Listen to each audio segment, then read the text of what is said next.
Hello everyone, welcome to this demo on how to combine images using mask. So previously we were dealing with mask onto adjustments. Now we're going to make mask directly onto images or layers. So this lab is going to be combining two images. We have the first one, which is a nail, and the second one, which is a hammer. Okay, so to make this work, what we're going to do is we have to bring one of the images onto the other one and then blend them. I'm going to show you the final image right here. So it should look something like this. It's almost like there's an identity crisis, like the nail wants to be a hammer or the hammer wants to be a nail. Okay, so this is what we're going to try to do. We're going to try to blend them together with the use of mask. Okay, so I'm going to walk you through the steps. So first, we're going to start with this image of the nail, and we have the hammer. Okay, so what I'm going to do, it doesn't matter which one you do first. I'm going to bring the hammer onto the nail. Okay, so you can do it this way. So try to follow mine when I do it. So there are a couple ways you can do it. An easy way is if you press Command A, you select this image. Okay, and then you do Command C. You can go here and do Command V. All right, so right now if you look at my layers, I have both of them right here. Okay, I have the background one, and then I have the layer one, which is the hammer. Okay, so the first step that you have to do to blend these two images, I'm going to hide the visibility so you can see that I have the nail and I'm not lying, it's still there. Okay, I have this one that's covering. Remember, whatever's on top is going to cover what's underneath. So right now I have these two layers right here. What I'm going to do is I'm going to lower the opacity of layer one first. I'm going to put, it doesn't have to be precise. I'm going to put 50 just so we can see through the hammer and see the nail. Okay, and that's a very important step. Okay, so when I do that, what I'm going to do is I'm going to press Command T for transform. So that way I can rescale my hammer to match the width of the nail. So I have to zoom in. All right, so I'm going to go over here and I have my hammer here. Okay, so you can see that what I'm looking for is around this area. I want to make sure that it's the same width as the nail. So that's why we lowered the opacity, because you want to make sure that you have it precise. Okay, so I'm going to put it somewhere there. It's not quite there yet. I have to make it a little bit smaller. So I'm going to grab here the corner and pull it in and then see how that looks. That's looking close, a little bit smaller.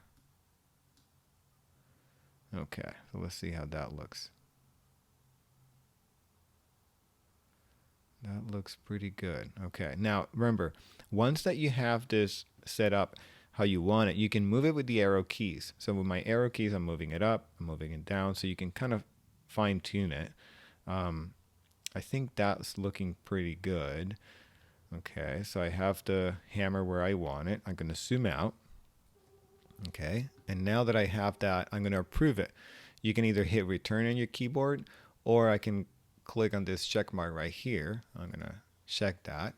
And now that I have that approved, I'm going to go back to the opacity at 100. Okay, so now I have this hammer here and the nails underneath. You can kind of see the edge of the image. Okay, now what I'm going to do is add a mask. And to add a mask, you have to have the layer selected, not the background. You're going to select layer one, and you're going to click on the mask icon, which is this one right here. It looks like a Japanese flag. You're going to click on it, and then you will see this little white rectangle next to the thumbnail of the image. And you have to make sure that you are clicking here, not on the hammer thumbnail. You have to be making sure that you have the mask selected.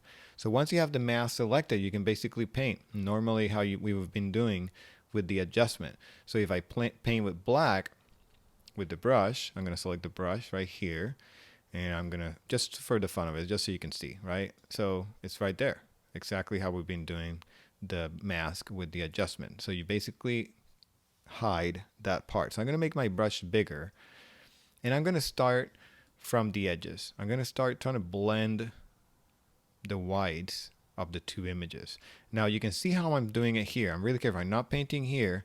I'm painting in the outside because I want to make sure that I don't paint the hammer. I want to keep the hammer. I just want to get this line a little bit softer. And again, I have my hardness set to 0, so that way it's a soft brush. Okay, so that's the first part. Get rid of that line. Now that you got rid of that line, I can make my brush bigger.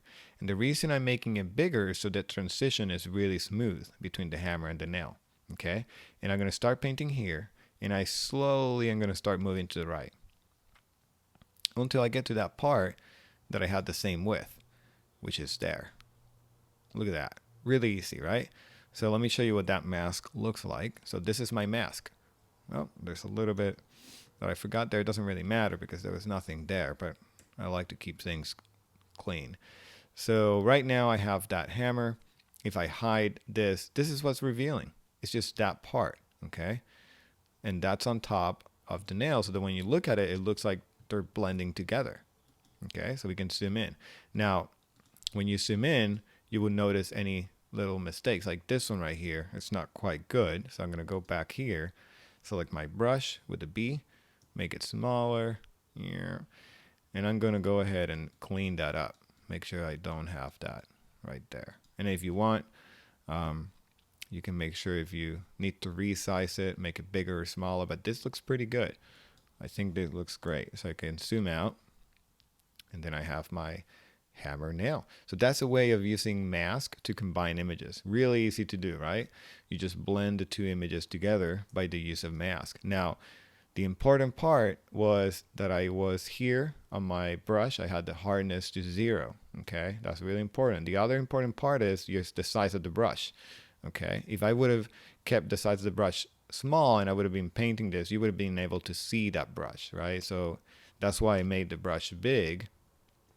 So it was a small transition, okay? If I would have done the brush like this, very small, I would have been able to see that difference. You see the tone difference now? That's why you want to make it big, so you have a soft transition, okay?